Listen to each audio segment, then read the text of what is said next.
Terima kasih kepada Yang Tua kerana memberi peluang kepada saya untuk mengambil bahagian dalam perbahasan belanjawan 2024 pada kali ini. Tahniah kepada Yang Berhormat Perdana Menteri kerana berjaya membentangkan belanjawan 2024 pada 13 Oktober lalu. Terlebih dahulu saya ingin mengajak ahli-ahli yang berhormat untuk sama-sama mendoakan keselamatan saudara-saudara kita di Palestin dan mengutuk sekeras-kerasnya rejim apartheid Israel yang tanpa berperi kemanusiaan membunuh serta melakukan penghapusan etnik di Gaza. Konflik Palestin dan Israel ini perlu dinoktahkan segera. Sehingga hari ini saya melihat kuasa-kuasa besar tidak jujur dalam menyelesaikan isu Palestin. Tindakan Amerika Syarikat menggunakan kuasa veto menolak resolusi Majlis Keselamatan PBB agar pembantaian terhadap Palestin dihentikan bagi memberi ruang kepada bantuan kemanusiaan tidak dapat diterima akal sama sekali. Malah sokongan daripada negara-negara Eropah seperti United Kingdom dan Perancis terhadap Israel menjadikan Zionis semakin mengganas. Buktinya Israel telah hilang kewarasan dan tanpa rasa belas ihsan mengebom Hospital Al-Ahli Al-Arabi di tengah Gaza sehingga menyebabkan lebih 500 nyawa yang tidak berdosa dan menjadikan kira-kira 1.6 juta penduduk Gaza sebagai tawanan yang menunggu masa untuk dibunuh.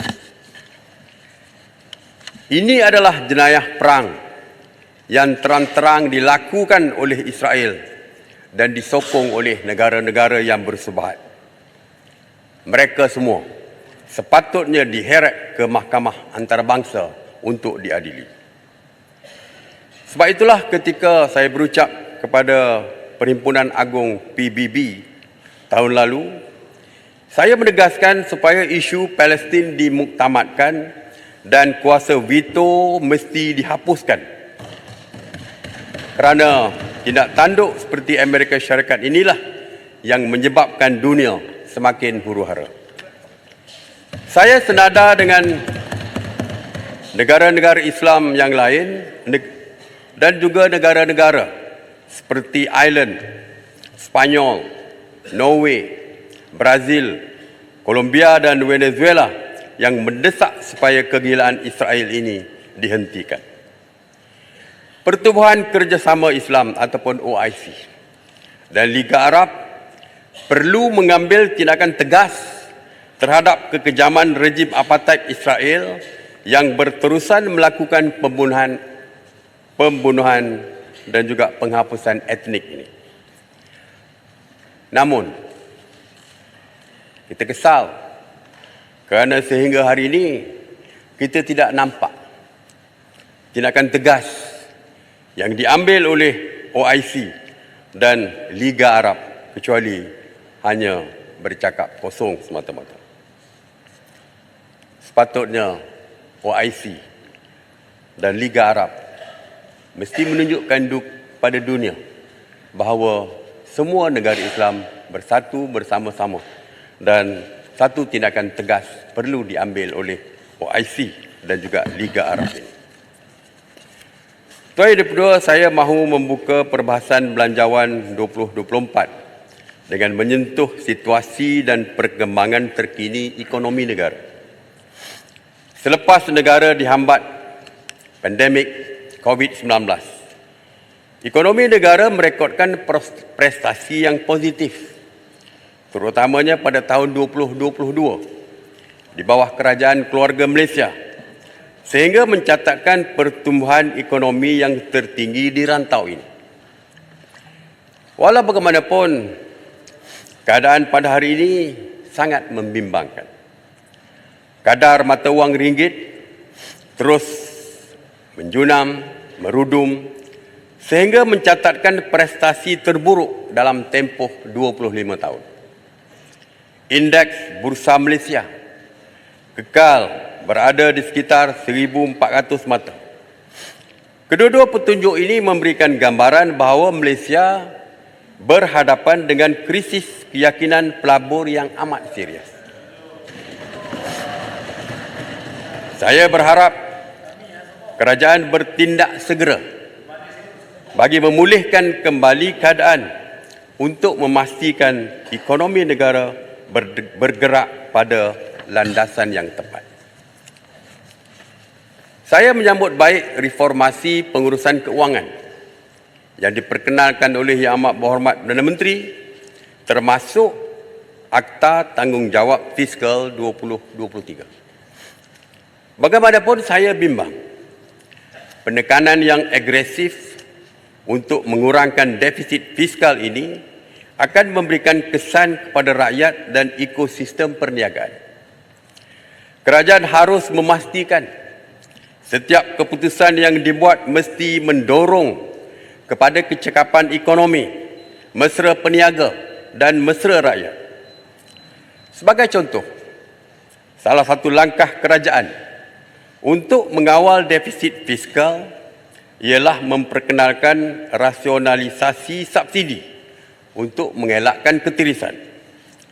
Ini sekaligus membantu kerajaan untuk mengurangkan beban penuntukan yang terlalu besar untuk subsidi sehingga mencecah 80 bilion ringgit setahun. Perancangan subsidi bersasar ini bukan perkara baru. Ia telah dirancang sejak pentadbiran Perdana Menteri ke-6 Datuk Seri Najib Tun Abdul Razak. Malah, sewaktu PH menerajui kerajaan ini di bawah kepimpinan Tun Dr. Mahathir, iaitu Perdana Menteri Malaysia ke-6, Menteri KPDN-KK ketika, saya ingat ketika itu, Yang Berhormat Senator Saifuddin Nasution menjadi Menteri KPDN-KK, telah mengumumkan kerajaan ingin memperkenalkan subsidi bersasar ketika itu. Tetapi sehingga hari ini subsidi bersasar masih belum boleh diperkenalkan.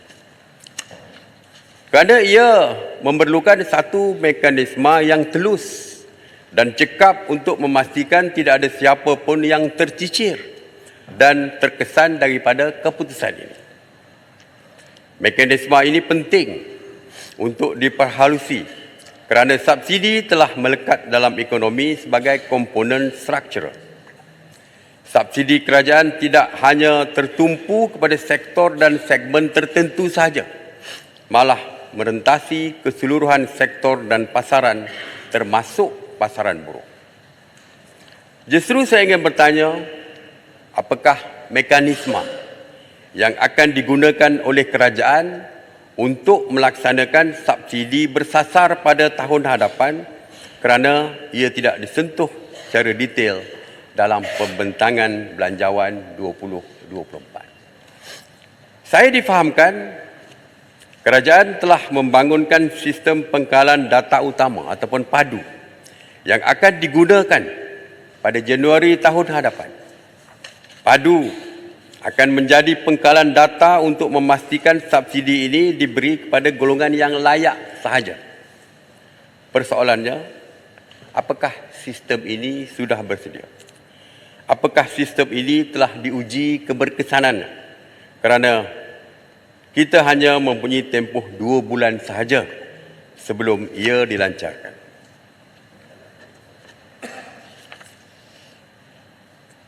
Persoalan seterusnya, siapakah yang dianggap layak untuk diberikan subsidi bersasar ini? Sebagai contoh, jika dilaksanakan subsidi bersasar untuk petrol, bagaimanakah kerajaan akan menentukan ciri-ciri mereka yang layak ini? Apakah melalui jumlah pendapatan bulanan ataupun kapasiti enjin kenderaan. Sewaktu saya menjadi Menteri KPDNKK, perkara ini telah cuba kita laksanakan. Tetapi pelbagai masalah yang timbul. Ketika itu kita mencadangkan berdasarkan kuasa kuda ataupun kapasiti enjin kenderaan. Kita cadangkan yang berpendapat kereta yang mempunyai 2000 cc ke bawah. Kita kata 2000 cc ke bawah boleh dapat subsidi. Tetapi akhirnya pelbagai-bagai cadangan dan juga pandangan diberikan oleh rakyat ketika itu. 2000 cc ke bawah. Banyak kereta-kereta yang berjenama besar, cc-nya ataupun kuasa kudanya 2000 ke bawah. Boleh mendapat subsidi, tetapi harga kereta beratus-ratus ribu. Orang kampung, sebagai contoh, beli kereta murah, Volvo, harga mungkin 10,000 saja Volvo. Untuk pergi ke masjid, ke surau malam-malam pakai Volvo. Tetapi cc-nya atau kuasa enjinnya 3,000. Jadi berdasarkan kuasa ataupun cc enjin, yang kereta Volvo yang harga 10,000 tadi tak boleh dapat minyak subsidi. Jadi akhirnya banyak perkara detail seperti ini yang tidak dapat kita selesaikan dan akhirnya kita tangguhkan dari segi subsidi besaran. Jadi seperti ini juga kita nak tanya. Kalau petrol, subsidi petrol ditarik balik dan diberi kepada mereka yang layak, siapa yang layak yang dimaksudkan tersebut? Pelaksanaan subsidi bersasar tanpa mekanisme yang tepat akan menyebabkan rakyat terus terbeban, apatah lagi kos sara hidup yang semakin meningkat. Ketika kerajaan keluarga Malaysia, kita mempertahankan subsidi termasuk memperluaskan lagi kepada ayam dan telur, kerana fokus utama kita adalah untuk kesejahteraan rakyat. Walaupun kita tahu kita terpaksa berbelanja besar. Kerajaan memahami rantaian subsidi dalam pasaran yang kita mengambil langkah bertahan sehingga ekonomi dan pendapatan rakyat mengukuh sebagai langkah rasionalisasi subsidi boleh dilaksanakan. Namun, belum pun harga ayam diapungkan, 2 hari lepas, di dalam akhbar harian di Malaysia melaporkan harga ayam telah mencecah harga RM11 sekilo. Bayangkan apa yang akan jadi pada tahun depan jika harga ayam diapungkan. Ia pasti akan menjadi lebih tidak terkawal kerana sebanyak 70%. Saya nak beri contoh. Ayam. Kenapa harganya tinggi? 70% daripada keseluruhan kos pengeluaran untuk ayam disumbangkan oleh makanan ayam. Makanan ayam ini menyumbang kepada 70% dari segi kos pengeluaran satu ekor ayam. Bayangkan kalau tidak ada subsidi, dengan tukaran mata wang kita yang begitu lemah, harga makanan ayam pastinya akan meningkat lebih tinggi. Dan saya yakin harga ayam jika diapungkan dan tidak ada subsidi, harga ayam mungkin RM12, RM13 atau RM15. Begitu juga rasionalisasi subsidi diesel, minyak diesel. Kalau kita tarik minyak diesel kepada pengangkutan lori transport sebagai contoh. Kalau harga tidak disubsidikan, harga barang kesannya akan meningkat. Kerana kos transportation, kos pengangkutan tidak akan ditanggung oleh syarikat. Mereka akan kita akan alihkan akan diberikan kepada pengguna. Kos pass through pasti akan dikenakan kepada pengguna. Beban tu akan diserahkan kepada pengguna. Jadi sebab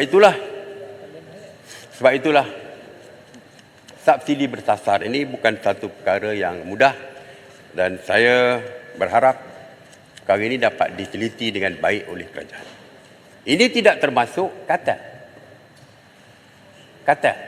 Baru-baru ini sewaktu kita menjadi kerajaan, kita telah menyerahkan 5 syarikat yang bersekongkol untuk menentukan harga makanan ayam. Kartel menentukan harga makanan ayam, dan kita telah serahkan kepada Suruhanjaya Persaingan Malaysia untuk diambil tindakan, tetapi sehingga hari ini kita tidak tahu apa tindakan. Jadi saya ingin mendapatkan penjelasan apakah keputusan yang dicapai terhadap 5 kartel yang bersekongkol untuk menentukan harga makanan ayam itu yang menyebabkan harga ayam meningkat begitu tinggi di negara kita. Saya juga agak terkejut dengan kes yang melibatkan beras yang tidak cukup di pasar. Setahu saya,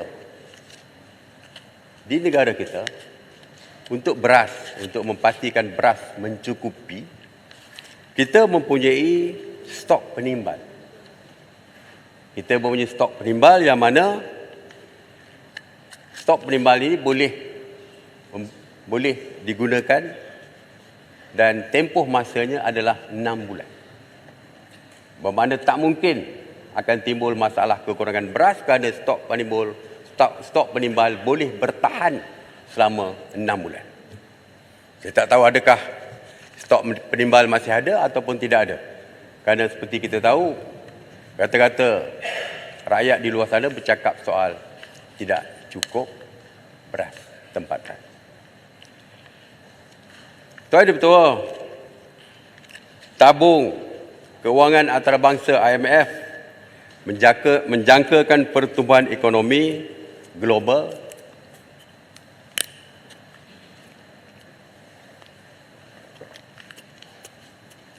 berkembang perlahan sekitar 3% tahun ini dan akan kekal pada paras itu pada tahun 2024.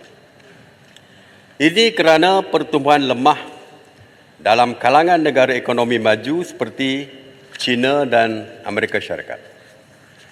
Kita harus bersedia untuk menghadapi keadaan ini supaya rakyat tidak terkesan dan kita mampu menyediakan ekosistem yang kondusif untuk ekonomi terus berkembang. Dalam memastikan rakyat mendapat manfaat secara berterusan, kerajaan perlu mengambil langkah untuk menambah hasil negara. Justru sistem percukaian negara perlu ditambah baik bagi memastikan hasil diperolehi semaksimum mungkin untuk memangkin pembangunan negara.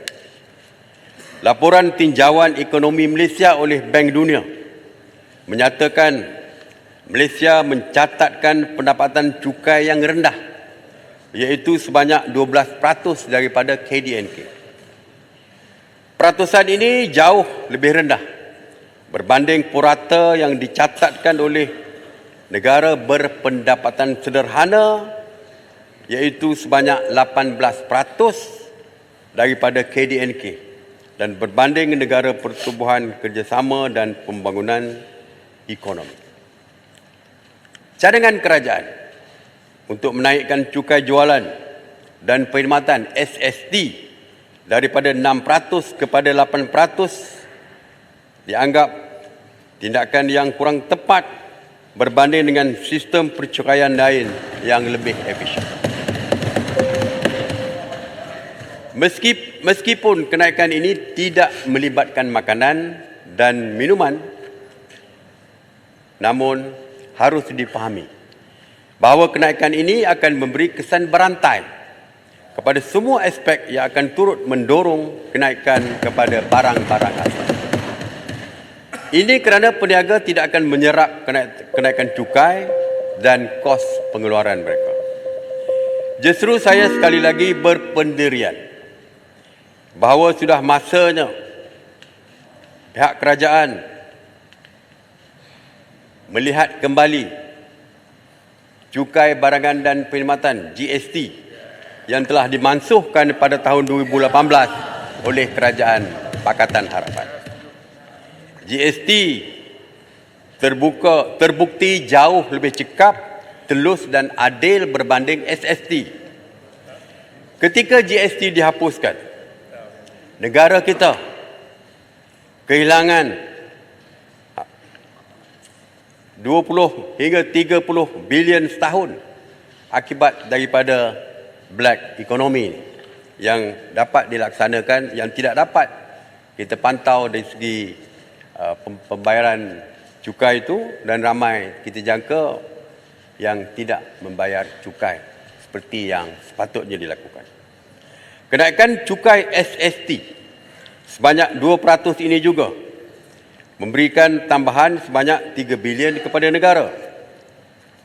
Malah firma audit antarabangsa Deloitte meramalkan kenaikan 2% SST hanya mampu menambah pendapatan sekitar 900 juta ringgit sahaja. Adakah ini berbaloi dengan kesan yang akan dihadapi oleh rakyat? Sila gulong. Dalam masa yang sama, Sila gulong, masa sudah tamat. saya nak cari yang mana yang para yang berapa minit saya tadi? Tak ada lagi. Tak adalah. Saya nak landing nanti. Saya Sila landing, landing, tapi ya. landing panjang sikit lah pasal landasan dia.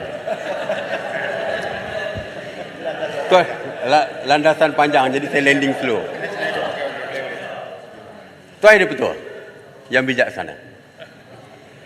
Saya difahamkan inisiatif pendapatan rakyat ataupun IPR adalah kaedah yang dilaksanakan oleh kerajaan hari ini bagi menggantikan program Basmi Miskin Tegal Keluarga Malaysia ataupun BMTKM yang merupakan sebahagian daripada RMK 12. Ketika program BMTKM dilaksanakan, terdapat hampir 130,000 isi rumah yang dikategorikan miskin tegar dalam senarai Kasih pada Oktober 2022 berbanding 260,000 isi rumah dalam tempoh yang sama 2021.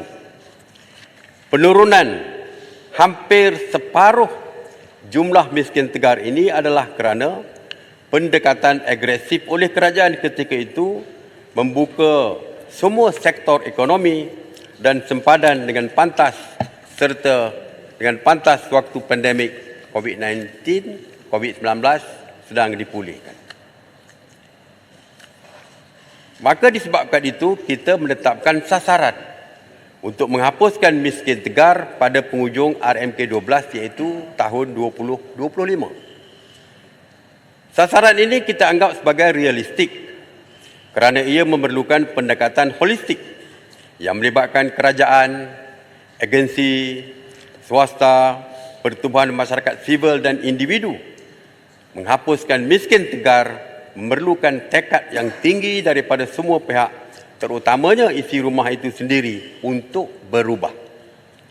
Kementerian Ekonomi dalam jawapan di Parlimen pada 19 Oktober 2023 menyatakan jumlah miskin tegar adalah sebanyak 110,663 isi rumah pada September 2023. Ini berbeza dengan kenyataan Yang Amat Berhormat Perdana Menteri semasa membentangkan belanjawan baru-baru ini yang menyatakan jumlah miskin tegar adalah 18,000 isi rumah.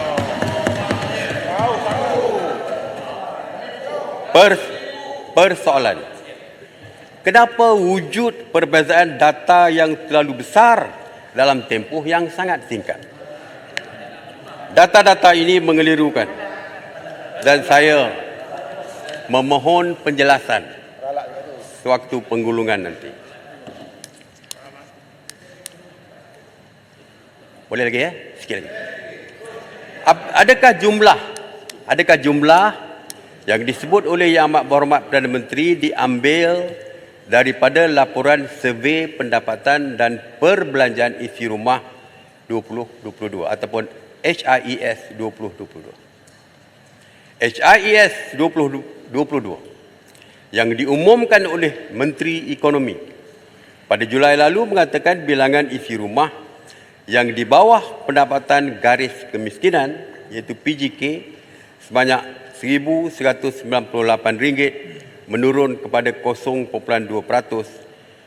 iaitu 18,445 isi rumah berbanding 0.4% atau 27,158 isi rumah pada tahun 2019. Data daripada HIS adalah kurang tepat kerana ia berdasarkan tinjauan berasaskan sampel, tidak seperti data e-Kasih yang hampir real time dan mempunyai maklumat lengkap setiap isi rumah yang terlibat. Usaha untuk membasmi kemiskinan tegar ini perlu ada ketulusan supaya setiap program benar-benar memberikan kesan kepada kumpulan sasar. Saya juga mencadangkan supaya PGK dibuat berdasarkan lokaliti kerana taraf hidup di satu-satu kawasan amat berbeza seperti yang ditekankan di dalam BMTKM. Pembasmian kemiskinan harus dilakukan secara berterusan kerana kitaran kemiskinan berkait rapat dengan kitaran perniagaan. Tuan Ketua, akhirnya saya minta pencerahan sikit. Boleh. Saya tak bagi laluan. Bagi laluan. Saya tak bagi laluan. Sila gulung. Okey, saya gulung. Ini saya gulung Ini gulung betul-betul ni. Saya mewakili pengundi saya di Bera, Penduri Getah, mengucapkan terima kasih kepada pengumuman kerajaan kerana menaikkan paras harga pengaktifan insentif pengeluaran getah ataupun IPG daripada RM2.70 seperti yang saya suarakan ketika membahas belanjawan 2023 kepada RM3 sekilo. Jadi harga lantai dinaikkan daripada RM2.70 kepada RM3. Saya ucapkan banyak-banyak terima kasih kepada kerajaan. Mengikut arau dia nak RM5, tapi yes. Jadi saya nampak yang perkara ini boleh membantu meningkatkan pendapatan penoreh getah. Cuma saya tidak nampak insentif musim tengkujuh. Waktu dulu kita ada insentif untuk musim tengkujuh. RM600 ataupun RM800. RM800 untuk diberikan kepada penoreh getah sewaktu musim tengkujuh. Kerana kita tahu sewaktu musim tengkujuh penoreh getah tidak boleh menoreh getah dan tidak ada hasil langsung pun. Jadi walaupun LPG dinaikkan kepada RM3 tapi kerana langsung tidak ada hasil, jadi tidak ada pendapatan. Jadi saya amat berharap supaya BMT ataupun bantuan musim tengkujuh ini dapat dikaji semula dan diteruskan demi kepentingan penoreh getah. Jadi terima kasih. Saya